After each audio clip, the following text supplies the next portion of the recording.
اچھا علی بھائی، اس میں نا صحیح بخاری کے اندر ہی تھوڑا سا یہ بتا دیں کہ اگر ایک حدیث آپ نے بیان کی ہے، اس کے نیچے دو چار اس کے مزید ترک بھی لکھے ہوتے ہیں، وہ بھی ذرا عوام کو بتا دیں تاکہ ترک کیا ہوتے ہیں؟ یہ حدیث کے دیکھیں بچے نو پتہ لگ گیا، طریق ترک. طریق کہتے ہیں ایک جو چین چلتی ہے حدیث کی، ترک اس کی جمع ہے. یہ واقعی ایسا ہوتا ہے. بعض اوقات بخاری میں ایسی حدیثیں بھی ہیں ایک حدیث کے 8 ترک آئے ہیں. مسلم شریف میں تو 8 کے 8 اکٹھے ہوتے ہیں، بخاری میں وہ سکیٹرڈ ہوتے ہیں. تو جب ہم کہتے ہیں بخاری میں حدیث ہے، بعض اوقات اس نمبر پہ وہ حدیث تو ہوگی، شاید وہ الفاظ نہ ہو. جیسے حضرت ابوبکر کا خطبہ بخاری شریف میں 5-6 جگہ آیا ہے نبی علیہ السلام کی وفات پہ. کسی جگہ پہ آیا کہ انہوں نے خطبے میں پڑھی ہے انکا میتون و انہم میتون، اور کسی جگہ آیا کہ انہوں نے آیت پڑھی ہے وما محمد الا رسول قد خلت من قبلہ الرسل. لیکن جب میں وہ حدیث بیان کرتا ہوں، میں دونوں آیتیں بیان کرتا ہوں، وہ آپ کو جمع کرنی ہوگی. اور یہ عدم ذکر اور طریق جو ہے نا، یہ قرآن میں بھی ایشو ہے. قرآن میں قصہ آدم اور ابلیس کتنی دفعہ ہے؟ 7 دفعہ. 7 کے الفاظ مختلف ہیں. آپ کو جمع کر کے ایک سٹوری بنانی پڑتی ہے. سورہ بقرہ میں دعا ہی نہیں آئی ربنا ظلمنا، سورۃ الاعراف میں آئی ہے ربنا ظلمنا، لیکن سورۃ الاعراف میں پیچھے والا ذکر موجود نہیں ہے کہ ہم نے فرشتوں اس سے پہلے کہ میں زمین میں خلیفہ بنانے والا ہوں، اس کا ذکر سورۃ البقرہ میں ہے. ٹھیک ہے جی. اس طریقے سے کچھ چیزیں ہیں جو سورۃ الحجر میں ذکر ہوئی ہے. اچھا 6 جگہ یہ آیا کہ فرشتوں کو حکم ہوا، سب نے سجدہ کیا سوائے ابلیس کے. اس سے تو لگتا ہے کہ ابلیس بھی فرشتہ تھا. لیکن سورۃ الکہف میں آیا کان من الجن ففسق عن امر ربی، وہ جن تھا. اگر سورۃ الکہف میں قصہ آدم اور ابلیس نہ ہو تو 6 دفعہ پڑھنے سے تو انسان کو سمجھ ہی نہیں آتی. وہ تو سمجھ آتی ہے کہ فرشتوں کو حکم ہوا تو ابلیس نے بھی انکار کیا، باقی سارے فرشتے گر پڑے. وہ تو سورۃ الکہف نے بتایا کہ فرشتوں کو جو حکم ہوا تھا اس میں وہ ایک جن بھی شامل تھا.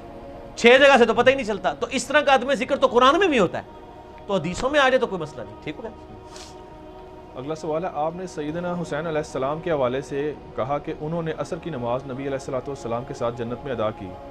کیا جنت میں بھی نماز کا کوئی کنسپٹ ہے؟ اور قبر میں یار دیکھو کیسی گلا پکڑ دے رہے.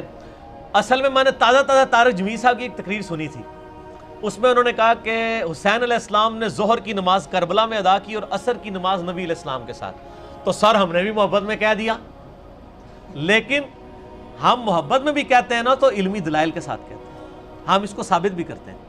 سنن ابن ماجہ میں ایک روایت ہے کمزور سند کی، لیکن اس کی صحیح سند جو ہے نا المستدرک للحاکم میں ہے، صحیح ابن حبان میں ہے، امام حاکم نے بھی صحیح کہا، امام ذہبی نے بھی صحیح کہا. اور مشکات المصابی میں عذاب قبر والا جو چیپٹر ہے اس میں بھی حدیث ملے گی، اور شیخ زبیر صاحب نے لکھا ہے کہ حاکم کی روایت بالکل صحیح ہے کہ جب کوئی شخص مر کے قبر میں رکھا جاتا ہے نا تو اس کو عصر کی نماز کا وقت دکھایا جاتا ہے. فرشتے اس سے سوال کے لیے آتے ہیں، وہ کہتا ہے فرشتوں 1 منٹ مجھے نماز پڑھ لینے دو. یعنی نماز ایسی اس کے دماغ پہ سوار ہوتی ہے. یہ ویسے آپ نے روایت سنی ہوگی عموماً کہ وہ سورج غروب، اور یہ روایت صحیح، جنیاں گلاں سنی ہیں ساری غلط رہی نے، کچھ صحیح بھی ہے جی. تو یہ صحیح روایت ہے کہ وہ قبر میں اس کو عصر کا وقت دکھایا جاتا ہے، تو وہ کہتا ہے مجھے نماز پڑھ لینے دو. باقی انبیاء کے بارے میں تو صحیح مسلم میں 2 حدیثیں ہیں کہ موسیٰ علیہ السلام کو نبی علیہ السلام نے شب معراج قبر میں نماز پڑھتے ہوئے دیکھا. وہ قائم یصلی فی قبری، وہ نماز پڑھ رہے تھے کھڑے ہو کر. اور امام بیہقی نے ایک پوری کتاب لکھی ہے حیات الانبیاء فی قبورہم، نبی اپنی قبروں میں زندہ ہیں، دنیاوی زندگی سے نہیں، آخرت کی زندگی سے. اور اس میں یہ روایت لے کے آئے الانبیاء احیاء فی قبورہم یصلون، نبی اپنی قبروں میں زندہ ہیں اور وہ نمازیں بھی پڑھتے ہیں. لیکن وہ نمازیں دنیاوی نمازیں نہیں ہیں، نہ ان نمازوں کے لیے دنیاوی وضو والا پروٹوکول ہے، نہ یہ کہ آپ کسی نبی کی قبر کھودیں تو وہ آپ کو نماز پڑھتا ہوا نظر آئے گا. وہ اسی طریقے سے میت نظر آئے گی جس نے دفنایا گیا تھا. وہ آپ بھی آبزرو کر سکتے ہیں. وہ برزخ کا معاملہ ہے اللہ اور بندے کا. عام بندوں کو بھی اللہ تعالیٰ فضیلت دیتا ہے. اور جنت میں قرآن میں سورہ زمر میں آیا نا کہ جنتی جب جنت میں پہنچیں گے تو الحمدللہ رب العالمین ترانہ گائیں گے. تو جنت میں پہنچ کے بھی جو اللہ کی عبادت کرنا چاہے تو انہوں کوئی تکلیف ہے یار. جب قرآن میں آیا ہے سورہ حمیم السجدہ میں کہ جنت میں جو چاہو گے اپنے رب سے ملے گا، تو سر اگر میری خواہش ہے کہ میں جنت میں اللہ کی عبادت کروں تو اللہ مجھے منع کرے گا کیا؟ جنتی ترانہ تو گائیں گے نا اللہ کا. ٹھیک ہے، تو وہ تو آپ کی خواہش پہ. کئی تابعین ہیں جو یہ خواہش کرتے تھے کہ اللہ دنیا میں بھی قرآن پڑھا، تیری نماز پڑھی، قبر میں بھی پڑھے اور جنت میں بھی پڑھے، تو اس میں تو کوئی حرج نہیں. تو میں نے اس کے تحت بات کی تھی. ظاہر حسین علیہ السلام جنتی ہیں، بلکہ میرے اور آپ کے سردار بھی ہیں جنتی نوجوانوں کے، ٹھیک ہے نا جی، جن کے یزید سردار ہیں ان کو یزید مبارک ہو، وہ یزید کے ساتھ ہوں گے، ہم حسین کے ساتھ ہیں تو انشاءاللہ حسین کے ساتھ ہوں گے انشاءاللہ۔ علی بھائی اگلا سوال ہے، کیا کوئی ایسی حدیث ہے کہ نبی علیہ الصلوۃ والسلام نے امامت کے دوران کسی بچے کے رونے کی آواز سنی تو فجر کی نماز کی پہلی رکعت میں سورہ فلق اور دوسری میں سورہ ناس پڑھی؟ اگر یہ واقعہ درست ہے تو یہ والا جو واقعہ ہے نا فلق ناس والا کو چھوڑ دیں، بخاری مسلم میں اتنی حدیث ہے، نبی علیہ السلام نے فرمایا، مشکات میں آپ کو ایک چیپٹر ہے امام کی ذمہ داری کا بیان، اس میں آپ کو بخاری مسلم کے حوالے سے مل جائے گا کہ نبی علیہ السلام نے فرمایا بعض اوقات میں نماز پڑھتا ہوں اور میں کسی بچے کی رونے کی آواز سنتا ہوں تو میں اپنی نماز کو مختصر کر دیتا ہوں کہ اس کی ماں پریشان ہو رہی ہوگی۔ اور پھر آپ صلی اللہ علیہ وسلم کی بخاری مسلم میں یہ حدیث ہے کہ جب تم فرض نماز پڑھو تو مختصر پڑھایا کرو تاکہ لوگ تکلیف میں نہ آئیں، اور جب تم نفلی نماز اپنی پڑھو تو جتنی مرضی لمبی کرو۔ یا مولوی الٹ کرتے ہیں، اپنی تے چوتھے گیرش پڑھ دینے اور جدو جماعت کرا دینے تے بعض کا ڈکے لا چھڑ دینے، ٹھیک ہو گیا؟ تو یہ ایسا نہیں ہونا چاہیے۔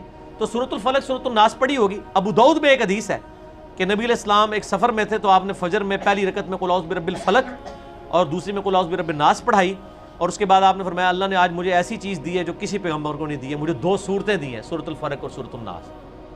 تو یہ دونوں چیزیں جمع کریں تو اس سے لگتا ہے کہ نبی علیہ السلام فجر میں بھی بعض اوقات یہ پڑھ لیتے تھے۔ نماز مختصر ہونی چاہیے۔ بات مختصر سے مراد ہمارے جس طرح بریلوی دیوبندی علماء پڑھتے ہیں نا، یہ والی نماز نہیں ہے، تو نماز کو تو وہ بالکل تیا پانچا ہی کر دیتے ہیں نا، تو وہ تو پانچویں گیر میں پڑھ رہے ہوتے ہیں۔ مختصر سے مراد یہ ہے کہ ارکان سیدہ ہو اور قیام بہت لمبا نہ ہو کہ لمبی صورتیں نہ ہو۔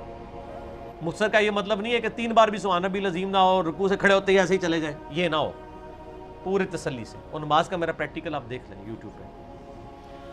اگلا سوال ہے علی بھائی کہ آپ نے بارہا لیکچرز میں کہا کہ وطر کے بعد 2 نفل کا ثواب تہجد کے برابر ہے، دوسری طرف آپ کہتے ہیں کہ تہجد، تراویح اور وطر یہ ایک ہی نماز کے نام ہے۔ یہ دیکھیں اس بات کو سمجھیں، بات کو بیچ میں پک اینڈ چوز نہ کیا کریں۔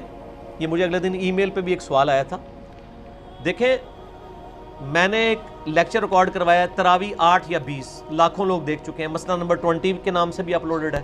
اس میں نے ساری ایشوز کو ایڈریس کیا ہے کہ احادیث کی روشنی میں نماز وطر، نماز تراویح، نماز تہجد اور قیام اللیل، یہ 4 نام ایک ہی نماز کے ہیں۔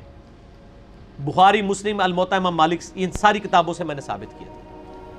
یہ جو حدیث میں نے بیان کی تھی کہ نبی علیہ السلام نے فرمایا، وہ حدیث اس طرح ہے، یہ مسند احمد میں ہے، سنن دارمی میں ہے، صحیح ابن حبان میں موجود ہے کہ ایک سفر کے دوران آپ نے فرمایا کہ سفر کے دوران، ظاہر آپ تو سفر میں بھی تہجد پڑھتے تھے، آپ پہ فرض تھی، عام امت پہ نفلی نماز ہے، امت کو صرف رمضان میں کہا گیا چلو قیام کر لو، بخاری مسلم میں الفاظ ہیں، اگلے پچھلے گناہ معاف ہو جائیں گے، ہے نفلی ہے۔ تو آپ نے فرمایا کہ رات کی بیداری ایک مشکل کام ہے، یہ حدیث آپ کو مشکات کے اندر بھی رات کے قیام والے چیپٹر میں مل جائے گی۔ تو جب کوئی شخص وطر پڑھ لینا اس کے بعد 2 نفل پڑھ لیا کرے، اگر اس کی آخری پیر آنکھ نہ بھی کھلی تو اللہ تعالیٰ اسے اس قیام کا ثواب دے دے گا۔ قیام تو وطر بھی ہے لیکن اعلیٰ درجے کا قیام کیا ہے؟ آخری پیر میں اٹھ کے تہجد پڑھنا۔ انہی سے پوچھیں آپ کہ تراویح عشاء کے ساتھ پڑھنا افضل ہے یا آخری پیر میں؟ کہیں گے آخری پیر میں۔ تو نبی علیہ السلام بھی تو یہ کہہ رہے ہیں کہ وطر کے بعد 2 نفل پڑھ لو، اگر آخری پیر میں اٹھ کے نہیں پڑھ سکتے۔ صحیح مسلم میں 1724 نمبر حدیث ہے کہ نبی علیہ السلام ہمیشہ وطر کے بعد 2 نفل پڑھتے تھے، اور اگر کوئی رات کے آخری پیر اٹھ کے نہ بھی نفل پڑھ سکے اس کا ثواب اس کو مل جائے گا۔ تو نفل یعنی ٹکڑوں کی فارم میں ہے نا، وطر آپ نے ابھی پڑھ لیے، تہجد والے نفل صبح کے وقت پڑھ لیے، یہ بھی تہجد ہی ہے لیکن ٹکڑوں کی فارم میں۔ مثلا بعض اوقات آپ تراویح کی 4 رکعتیں رات کو پڑھ لیں، عشاء کے ساتھ ہی 4 آخری پیر اٹھ کے پڑھ لیں، وطر رات کو پڑھ لیں، تراویح صبح پڑھ لیں، یا تراویح رات کو پڑھ لیں وطر۔ وہ جو حدیث ہے بخاری مسلم کی وطر کو آخری نماز بناؤ، اس سے مراد ہے کہ اوورال نماز وطر ہونی چاہیے۔ میں نے اس کلپ میں بتایا، وطر پہ میں نے ڈیٹیل لیکچر ہے، مسئلہ 130 2 گھنٹے کا، وطر کا کوئی دنیا جان کا مسئلہ نہیں میں نے چھوڑا، اس میں نے چیزیں بتائی ہیں۔ اگر کوئی شخص رات کو وطر کی نماز پڑھتا ہے، یعنی 11 رکعت تراویح پڑھتا ہے، وہ 8 تراویح 3 وطر، صبح اٹھ کے 2 نفل اور پڑھ لے، کتنے ہو جائیں گے؟ 13، تاک ہی رہیں گے، وطر ہی رہے گی نماز، 2 اور پڑھ لے، ٹھیک ہے، تب بھی اتنے رہیں گے، 40 پڑھ لے اور وطر ہی رہے گی نماز۔ آخری نماز وطر ہونی چاہیے، مراد یہ کہ کیونکہ نبی علیہ السلام خود صحیح مسلم میں آتا ہے وطر کے بعد 2 نفل پڑھتے تھے، اور ایک رات میں 2 دفعہ تراویح بھی پڑھی جا سکتی ہے۔ اہل حدیث کا موقف غلط ہے کہ جی جماعت سے 8 پڑھیں، باقی ویسے جتنی مرضی پڑھیں، ہم کہتے ہیں آپ بے 40 پڑھیں.